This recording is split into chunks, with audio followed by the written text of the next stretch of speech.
নমস্কার বন্ধুরা, দ্য বংস রসুই ঘরে সবাইকে স্বাগত। গণেশ চতুর্থী স্পেশাল পর্বে আমার আজকের রেসিপি স্টিম মোদক বা উকেদেচি মোদক। এই মোদক গণেশজির খুবই পছন্দের, আর এটা বানানো খুবই সহজ। খুব সামান্য কিছু উপকরণেই বানিয়ে ফেলা যায়। দুই রকমভাবে আমি আজ বানিয়ে দেখাবো। আসুন দেখে নেওয়া যাক আজকের রেসিপিটা। স্টিম মোদক বা উকেদেচি মোদক বানাবার জন্য আমি একটা প্যানে নিয়ে নিচ্ছি 2 টেবিল স্পুন পোস্ত দানা। এটা আমি ড্রাই রোস্ট করে নেব। আপনারা পোস্ত যদি নিতে না চান সেক্ষেত্রে এখানে তিল ব্যবহার করতে পারেন। সেক্ষেত্রে 2 টেবিল স্পুন তিল নেবেন। এবার এটা আমি ড্রাই রোস্ট করে নেব। 1 থেকে 1.5 মিনিট সময় লাগবে ড্রাই রোস্ট করতে। গ্যাসের ফ্লেম একদম লো টু মিডিয়ামে রেখেছি। তারপরে এটা ড্রাই রোস্ট করে নিলাম। এবার আমি ওই একই প্যানে নিয়ে নিচ্ছি 1 টেবিল স্পুন ঘি। আমি এখানে ঘিটা নেওয়ার পর পুরো প্যানে ঘিটা গ্রিস করে নিলাম। তারপরে দিয়ে দিচ্ছি 2 কাপ গ্রেটেড কোকোনাট বা নারকেল কোড়া। আমি এখানে ফ্রেশ নারকেল ইউজ করছি। আপনারা চাইলে ডেসিকেটেড কোকোনাট বা ড্রাই কোকোনাট ইউজ করতে পারেন, তবে ফ্রেশ নারকেল ইউজ করলেই কিন্তু এই মোদকে স্বাদটা বেশি ভালো হবে, তাই ফ্রেশ নারকেল ইউজ করার চেষ্টা করবেন। অন্যদিকে আমি বলে দিই, এই গ্লাসটা মেপেই কিন্তু আমি নারকেল কোড়াটা নিয়েছি, আর এই গ্লাসটা মেপেই আমি মোদকের বাকি উপকরণগুলোও নেব। আপনারাও কোনো বাটি, গ্লাস বা কাপ মেপে মোদকের সব উপকরণগুলো নেবেন, তাহলে আপনাদের মোদক কিন্তু একদম পারফেক্ট হবে। অন্যদিকে আমি এই নারকেল কোড়ার মধ্যে দিয়ে দিচ্ছি 1 কাপ পরিমাণ আখের গুড়। এখানে আমি চা কাপ মেপে 1 কাপ আখের গুড় নিয়েছি। এখানে আখের গুড়টা আমি নারকেলের সাথে খুব ভালো করে মিশিয়ে নিচ্ছি। তবে নারকেলের নাড়ু তৈরি করবার সময় যেমন পাক দিতে হয়, এখানে কিন্তু পাক আনার কোনো প্রয়োজন নেই। জাস্ট গুড়টা মেল্ট করে নিতে হবে। দেখুন গুড়টা মেল্ট হয়ে এসেছে। এই সময় আমি কিছু ড্রাই ফ্রুটস দিয়ে দেবো। এখানে আমি কাজু, আমন্ড আর কিশমিশ নিয়েছি। আর এখানে আমি ড্রাই ফ্রুটসের পরিমাণটা বলছি না, আপনারা আপনাদের পছন্দ মতো নিতে পারেন। ড্রাই ফ্রুটস দেওয়ার পর আমি খুব ভালো করে মিশিয়ে নিলাম। আর দিয়ে দিচ্ছি ড্রাই রোস্ট করা পোস্তটা দেওয়ার পরও আমি মিশিয়ে নিচ্ছি। দেখুন 1 থেকে 1.5 মিনিট সময় লাগলো। এবার গ্যাসের ফ্লেম আমি বন্ধ করে দিলাম। সবশেষে দিয়ে দিচ্ছি 1 চা চামচ এলাচের গুঁড়ো। এলাচের গুঁড়ো দিলে খুব সুন্দর একটা ফ্লেভার হবে আর গন্ধটাও ভালো হবে। এলাচের গুঁড়ো দিয়ে খুব ভালো করে মিশিয়ে নিলাম। আমাদের মোদকের জন্য পুরটা একদম রেডি। এটা আমি একটা প্লেটে ঠান্ডা হওয়ার জন্য রেখে দিচ্ছি। আমি এবার নেক্সট স্টেপে চলে যাচ্ছি। নেক্সট স্টেপে আমি একটা কড়াইয়ে দিয়ে দিচ্ছি ওই একই গ্লাস মেপে 2 গ্লাস জল। আমি এখানে 2 গ্লাস জল দিলাম, আর জলে দিয়ে দিচ্ছি স্বাদ মতন লবণ আর 2 টেবিল স্পুন ঘি। এখানে লবণ আর ঘিটা এবার মিশিয়ে নিচ্ছি। আর এই সময় গ্যাসের ফ্লেম একদম হাই রেখেছি। এবার আমি একটা বয়েল আসা পর্যন্ত অপেক্ষা করব। জলে একটা বয়েল চলে এসেছে, জলটা ফুটতে শুরু করেছে। এই সময় আমি চালের গুঁড়ো দিয়ে দেব। চালের গুঁড়ো বা চালের আটা। আমি এখানে যে গ্লাস মেপে জলটা নিয়েছি সেই গ্লাস মেপেই 2 গ্লাস চালের গুঁড়ো বা চালের আটা দিয়ে দিলাম। আর এখানে জল আর চালের গুঁড়োর পরিমাণটা কিন্তু সম পরিমাণে রাখতে হবে। মানে আপনারা যদি 1 কাপ জল নেন তাহলে চালের গুঁড়োটাও কিন্তু 1 কাপ নেবেন। আমি এখানে 2 গ্লাস জল নিয়েছি, তাই 2 গ্লাস চালের গুঁড়ো নিলাম। এবার এই জল আর চালের গুঁড়ো খুব ভালো করে মিশিয়ে নিচ্ছি। এটা একটা নরম মণ্ড তৈরি হবে। দেখুন খুব ভালো করে মিশিয়ে নিলাম। 1.5 থেকে 2 মিনিট সময় লাগবে। এটা একটা মণ্ড তৈরি হয়ে গেছে। আর আমি এখানে সেদ্ধ চালের গুঁড়ো নিয়েছি, মানে আমরা নর্মাল যে চালে ভাত খাই সেই চালের গুঁড়ো নিয়েছি।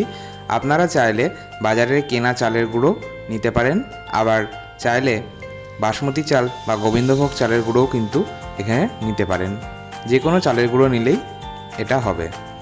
এবার আমি গ্যাসের ফ্লেম বন্ধ করে দিলাম, আর এটা চাপা দিয়ে 10 মিনিট রেস্টে রাখছি। 10 মিনিট পর আমি ফিরে এলাম। দেখুন এটা একটা নরম মণ্ড তৈরি হয়ে গেছে। আমি এটা কড়াই থেকে একটা সসপ্যানে ট্রান্সফার করে নিচ্ছি। এবার এটা আমি একদম আটা ময়দা যেভাবে আমরা মাখি সেইভাবে এটা মেখে একটা মসৃণ ডো তৈরি করব। হাত দিয়ে খুব ভালো করে মেখে নিতে হবে। আমার জায়গাটা একটু ছোট নেওয়া হয়েছিল, তাই আমি একটা প্লেটে নিয়ে নিলাম। এবার আমি দু হাত দিয়ে খুব ভালো করে আমরা যেমন আটা ময়দা মেখে থাকি ঠিক সেইভাবেই এটা মেখে নেব। আর এখানে আমার যেহেতু পরিমাণটা একটু বেশি আছে তাই আমি দু হাত দিয়ে মাখছি, আপনারা চাইলে এক হাত দিয়ে অবশ্যই মাখতে পারেন। আমি এখানে 1 কাপ পরিমাণ জল নিয়েছি, সেই জলটা অল্প অল্প করে ছিটাচ্ছি আর এটা মেখে নিচ্ছি। যেহেতু এটা মাখতে মাখতে ড্রাই হয়ে আসবে তাই একটু জলের ছিটা দিয়ে নেবেন, আর কোনো প্রবলেম হবে না। এটা আমি একদম মসৃণ করে মেখে নিয়েছি, আপনারা দেখতেই পাচ্ছেন। অল্প অল্প করে জলের ছিটা দিয়েছি আর মসৃণ করে একদম এটা মেখে নিয়েছি। আর এটা মাখতে সময় লাগছে 15 থেকে 20 মিনিট। 15 থেকে 20 মিনিট সময় ধরে আমি এটা মুথে নিয়েছি আর এরকম মসৃণ তৈরি করে নিয়েছি। এবার মোদকগুলো আমি তৈরি করে দেখাবো। তার জন্য আমি ওই চালের গুঁড়োর ডোটা থেকে আমি কিছুটা অংশ নিলাম, দিয়ে একটা লেচি মতো কেটে নিলাম। তারপর হাতের তালুর ওপর রেখে আমি এটা পাতলা করে নিচ্ছি। দেখুন, হাতের তালুর ওপর চাপ দিয়ে এটা পাতলা তৈরি করে নিলাম। আপনারা চাইলে কিন্তু এই সময় চাকি বেলন ইউজ করতে পারেন, সেখানেও রুটি বেলার মতন করে আপনারা এটা ছোট একটা রুটি মতো করে নিতে পারেন, তারপর এই কাজটা করতে পারেন। এবার আমি কিছুটা পুর নিলাম, তারপরে মাঝখানে দিয়ে দিলাম, তারপরে সাইডগুলো আমি এইভাবে ভাঁজ করে দিচ্ছি। দেখুন, এইভাবে আমি চারপাশে খুব ভালো করে ভাঁজ করে দিচ্ছি, তারপর একটা পুটলি মতো তৈরি করে নেব। এইভাবে আপনারা মোদকের শেপটা দিয়ে নিতে পারেন। তবে যারা এইভাবে ভাঁজ করে শেপ দিতে পারবেন না, আমি তাদের জন্য একটা প্রসেস দেখিয়ে দিচ্ছি। আপনারা একইভাবে পুটলি মতো করে নেবেন, তারপরে একটা টুথপিকের সাহায্যে এইভাবে ডিজাইনগুলো করে নেবেন, তাহলে একদম মোদকের মতন দেখতে হবে। দেখুন, মোদকের শেপ দেওয়া হয়ে গেল। আমি আপনাদের আরও একটা করে দেখিয়ে দিচ্ছি। আমি ওই চালের আটার থেকে নিয়ে নিলাম একটা ছোট্ট লেচি, তারপরে আমি হাতে একটু সামান্য জল লাগিয়ে নিচ্ছি। এইভাবে একটু হাতের তালুতে জল লাগিয়ে নিয়ে এই মোদকগুলো যদি করা হয় তাহলে কিন্তু এটা হাতের সাথে লেগে যাওয়ার কোনো সম্ভাবনাই থাকে না। এবার আমি ওই লেচিটা হাতের তালুর ওপর রেখে একদম পাতলা করে নিচ্ছি। দেখুন, তারপরে মাছ বরাবর আমি পুরটা থেকে কিছুটা অংশ নিলাম, তারপরে বসিয়ে দিলাম মাছ বরাবর। এবার এটা একটা পুটলি মতন তৈরি করে নেব। একটা শঙ্কু আকৃতির পুটলি মতো তৈরি করে নিতে হবে। দেখুন, ওপরে সরু হবে আর নিচটা একটু মোটা শঙ্কু আকৃতির হবে। একটা পুটলি মতো তৈরি করে নিলাম। এবার আমি একটা টুথপিকের সাহায্যে চারপাশে দাগ দিয়ে দেব। আপনারা চাইলে এখানে টুথপিকের বদলে চামচের পেছনের অংশ দিয়েও কাজটা করতে পারেন, তাহলেও কিন্তু মোদকের মতনই দেখতে হবে। এবার আমি দেখিয়ে দেব কিভাবে, যাদের কাছে মোল্ড আছে তারা কিভাবে বানাবেন। যাদের কাছে মোল্ড আছে তাদের তো কোনো ঝামেলাই নেই, তারা মোল্ডে সামান্য একটু ঘি গ্রিস করে নেবেন প্রথম মোদকটা বানানোর আগে। প্রথম মোদকটা বানানোর আগে ঘি গ্রিস করে নিতে হয়, তবে তারপরে যখন মোদকগুলো বানাবেন ঘি গ্রিস না করলেও চলবে। যাই হোক, এবার আমি ওই চালের আটা থেকে একটা ছোট্ট লেচি মতো নিলাম, তারপরে আমি মোদকের ভেতরে ঢুকিয়ে দিলাম, আর তারপরে মাছ বরাবর আঙুল দিয়ে একটু গর্ত মতো করে নিলাম। ওই গর্তের মধ্যে আমি পুরটা ঢুকিয়ে দিচ্ছি আর নিচটা কিছুটা চালের আটা নিয়ে আমি সিল করে দিচ্ছি। দেখুন, তৈরি হয়ে গেল মোদক। যাদের কাছে মোল্ড আছে তারা খুব সহজেই বানিয়ে নিতে পারবেন। আমি এবার এই একইভাবে সবগুলো মোদক তৈরি করে নেব। দুই রকমভাবে আমি দেখিয়ে দিলাম। এবার লাস্ট স্টেপে চলে যাচ্ছি। মোদকগুলো স্টিম করব, তার জন্য আমি একটা ঝাঁঝরি থালা বা ফুটো থালা নিয়েছি। এবার ওই থালার ওপর আমি তেল গ্রিস করে নিচ্ছি। আপনারা চাইলে ঘি গ্রিস করে নিতে পারেন। তেল গ্রিস করে নিলে মোদকগুলো স্টিম হয়ে যাওয়ার পর তুলতে প্রবলেম হবে না। এবার একটা একটা করে মোদক আমি বসিয়ে দিচ্ছি। সবগুলো মোদক আমার বসানো হয়ে গেছে। অন্যদিকে আমি ওভেনে 3 কাপ পরিমাণ জল একটা কড়াইয়ে গরম করে নিয়েছি। জলটা ফুটে উঠলে আমি মোদকের থালাটা বসিয়ে দিলাম, তারপর চাপা দিয়ে 15 মিনিট স্টিম হতে দেবো। 15 মিনিটেই কিন্তু মোদকগুলো একদম তৈরি হয়ে যাবে।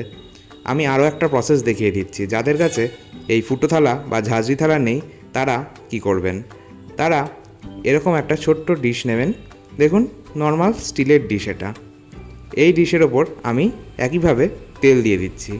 আপনারা চাইলে ঘি গ্রিস করে নিতে পারেন।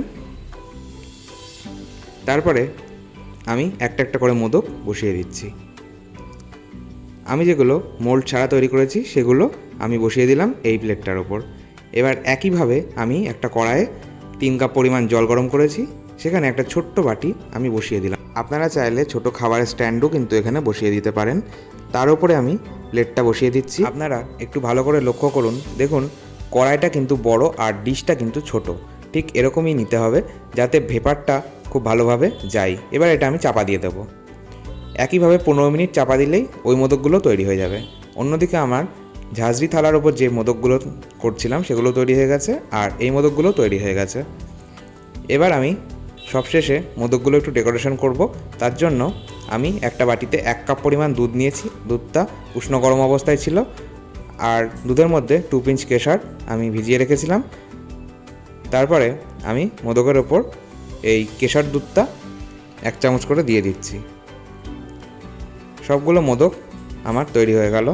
তাহলে দেখলেন তো কিভাবে খুব সহজে কোনো ঝামেলা ছাড়াই এই গণেশজির প্রিয় মোদক তৈরি করে ফেললাম। আপনারাও অবশ্যই এই গণেশ চতুর্থীতে একবার এইভাবে মোদক ট্রাই করুন। আশা করছি ভালো লাগবে। আর গণপতি বাপ্পাকে এইভাবে ভোগ হিসেবে নিবেদন করতে পারেন। আর আমি যে মেজারমেন্টে মোদকগুলো বানিয়েছি সেই মেজারমেন্টে আমার টোটাল 36টা মোদক তৈরি হয়েছে। আমার ভিডিওটি ভালো লাগলে অবশ্যই একটা লাইক দেওয়ার অনুরোধ রইল। আর আমার ভিডিও সবার আগে আপনার কাছে পৌঁছতে চ্যানেলটি সাবস্ক্রাইব করে পাশে থাকা বেল আইকনটা প্রেস করে দিন। আজকের মতো এই পর্যন্তই। ভালো থাকুন, সুস্থ থাকুন, ধন্যবাদ।